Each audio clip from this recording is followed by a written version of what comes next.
السلام نے یہ حدیث پاک بیان فرمائی، اس کا مقصد یہ ہے کہ اے اللہ کے بندو، اللہ سے ڈرتے رہو، اللہ تعالیٰ تمہارے گناہوں کو معاف فرما دے. ان تجتنبوا کبائر ما تنہون عنہ، اللہ نے فرمایا اگر بڑے بڑے جو گناہ ہیں ان سے تم بچتے رہو گے تو چھوٹے چھوٹے گناہوں کو میں خود تمہیں معاف کر دوں گا.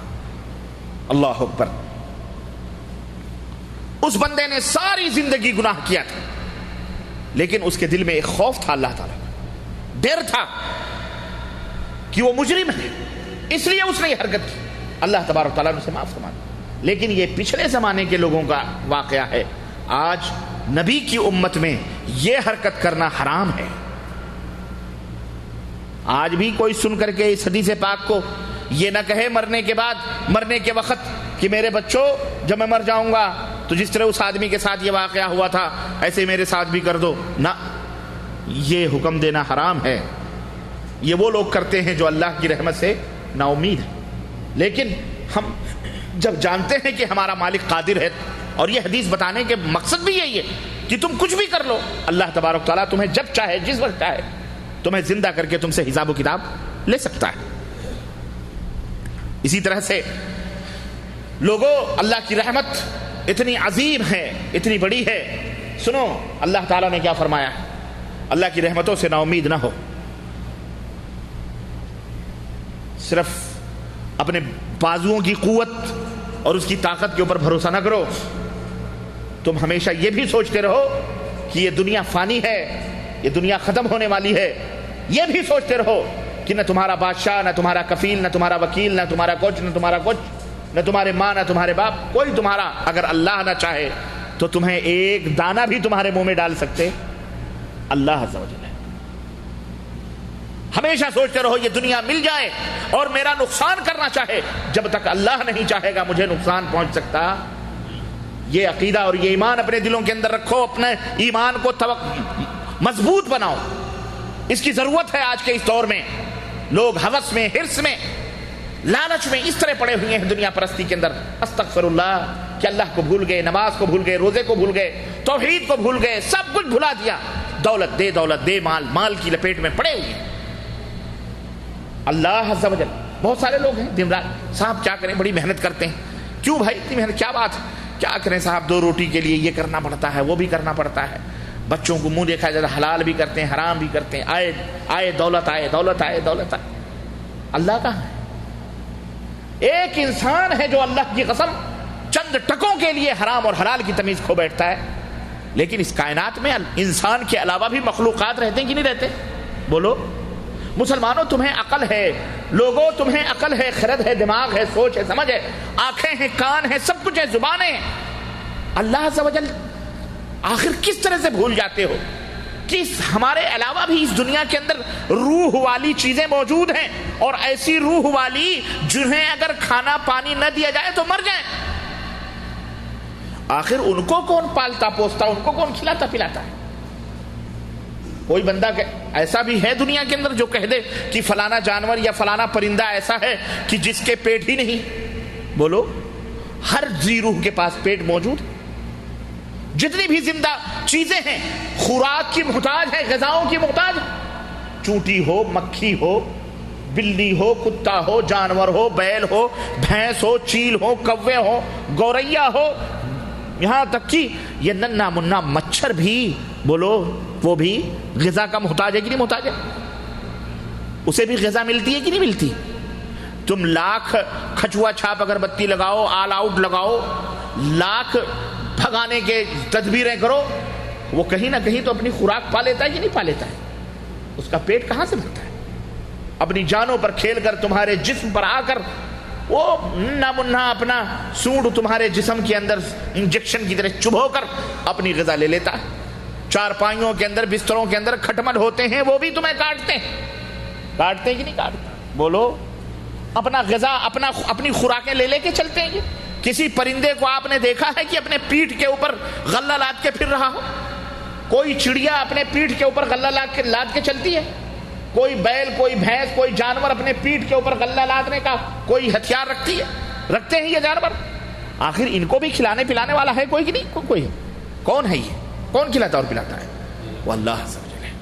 پھر تمہیں کیوں اتنی فکر دنیا کی پڑی ہوئی ہے؟ کیوں اتنی فکر پڑی ہوئی؟ ایک شخص نبی علیہ الصلوۃ والسلام کے پاس آیا اور اس نے کہا اللہ کے نبی، یہ میرا بھائی آپ کے پاس ہمیشہ موجود رہتا ہے اور میں ہوں اس کی دن رات محنت کرتا ہوں، مزدوری کرتا ہوں. اے اللہ کے رسول اسے بھی کہو کہ کچھ محنت مزدوری کرے. اللہ کے نبی صلی اللہ علیہ وسلم نے جب سنی یہ بات تو کیا فرمایا؟ لعلک ترزق بہ، تو اپنی محنت اور اپنی مشقت کے اوپر کیوں بھروسہ کرتا ہے؟ ہو سکتا ہے کہ اللہ تعالیٰ میرے پاس بیٹھنے کی وجہ سے اس بندے کو اس کی وجہ سے تجھے روزی دے رہا ہوں. تو تم یہ نہ سوچو کہ یہ جو نوٹ کما رہے ہو بیوی بچوں کو چھوڑ کر تمہاری محنتوں کی وجہ سے مل رہا ہے. عین ممکن ہے تمہارے کسی بچے کے مقدر سے اللہ تمہیں دے رہا ہو. عین ممکن ہے کہ تم نے شادی کی تمہاری بیوی کی وجہ سے تمہیں آج یہ نعمتیں یہ دولتیں مل رہی ہوں.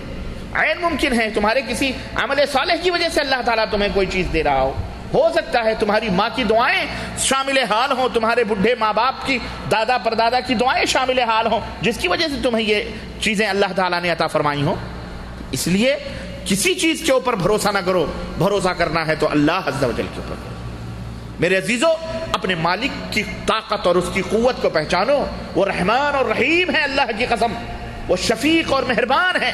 اتنا مہربان کہ اس کے غضب پر اس کی رحمتیں غالب ہیں. کافر بھی اگر اللہ کے بارے میں جان لیں کہ اتنا رحمان اور رحیم ہے اس کی رحمتوں کو، تو وہ بھی جنت میں جانے کی آرزو کریں، جہنمی کو بھول جائیں. آپ سوچئے کہ اللہ کتنا رحمان اور رحیم ہے. یہ باتیں نہیں سمجھ میں آتی؟ بولو، یہ کس کی بات ہے؟ یہ میری بات نہیں، یہ آپ کے، ہمارے اور آپ کے نبی خاتم المرسلین شفیع المذنبین حضرت محمد الرسول اللہ صلی اللہ علیہ وسلم کی باتیں. اس لیے اپنے ایمان کو مضبوط کرو. حضرت انس رضی اللہ تعالی عنہ کی یہ روایت کہتے ہیں کہ سمعت رسول اللہ صلی اللہ علیہ وسلم یقول، میں نے نبی کریم صلی اللہ علیہ وسلم کو فرماتے ہوئے سنا، اور یہ حدیث قدسی ہے کہ اللہ کے رسول نے فرمایا، قال اللہ تعالی، اللہ تبارک و تعالی نے ارشاد فرمایا ہے، یا ابن آدم انک ما دعوتنی ورجوتنی غفرت لک على ما كان منك ولا أبالي. يا ابن آدم لو بلغت ذنوبك عنان السماء ثم استغفرتني غفرت لك. يا ابن آدم إنك لو أتيتني بقراب الأرض خطايا ثم لقيتني لا تشرك بي شيئا لأتيتك بقرابها مغفرة. رواہ الترمذی، امام ترمذی نے اپنی کتاب سنن ترمذی میں اس حدیث کو روایت کیا کہ اللہ کے رسول صلی اللہ علیہ وسلم نے فرمایا کہ اللہ تبارک و تعالیٰ ارشاد فرماتا ہے، بیان فرماتا ہے کہ اے آدم کے بیٹو، جب تک تو مجھے پکارتا ہے اور مجھ پر امید رکھ، جب تک تو مجھے پکارتا ہے اور مجھ سے پر امید رہتا ہے، میں تیرے سارے گناہ معاف کرتا رہوں گا. جب تک تو مجھے پکارتا رہے اور مجھ سے امید کرتا رہے. غور سے سنو، اللہ تعالیٰ کیا فرماتا ہے؟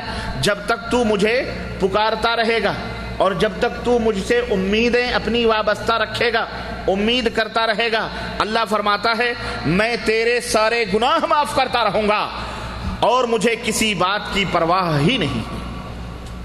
میں تیرے سارے گناہ معاف کرتا رہوں گا، مجھے کسی چیز کی پرواہ نہیں ہے.